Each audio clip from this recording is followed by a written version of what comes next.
Chapter 4. The First Night. The night sky was filled with a million lights, as though the eyes of the ancestors were watching. I sat in the middle of my stone circle and waited. Tonight, I was sure I would have the vision that would show me my life's path. I was also confident my spirit helper would come. Despite the elder scolding, I was expecting an important totem animal which would prove Creator favored me. The worthless one lay outside the circle. It smelled as if it had run into a skunk and then rolled in rotten fish. Don't bother me. I am waiting for my spirit helper. The old dog raised his head, peered at me with bleary eyes, and belched loudly, adding to the foul smell surrounding it. I wrinkled my nose. As the hours dragged by, I sat impatiently waiting, but there was no vision and no helper. The night seemed particularly long and the ground incredibly hard. I wish I'd remembered to bring my water skin with me. Water might ease the emptiness growing in my belly. It was in the lean-to, but I could not leave the circle to get it. It was nearly dawn when I saw something in the grass near my circle peering more closely. I recoiled. A snake! I recognized the brown markings on its back and heard the faint rustle from its tail. It was a venomous rattlesnake. This one was not to be trusted. As I watched, the snake lifted its triangular head and watched me with lidless eyes. It flicked its tongue, testing the air, and then, with deliberate slowness, slithered towards the opening of my circle. If I ran, I would fail the test.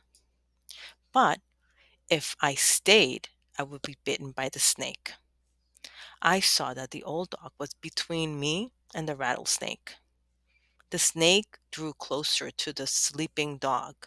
The mutt must have sensed something because it yawned lazily as though coming out of a deep slumber. Then the dog curled its tail around its bony body and went back to sleep. Why didn't the worthless one run?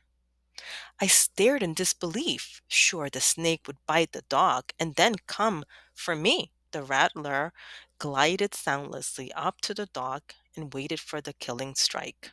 But then something strange happened. The snake hit the dog's curled tail and stopped.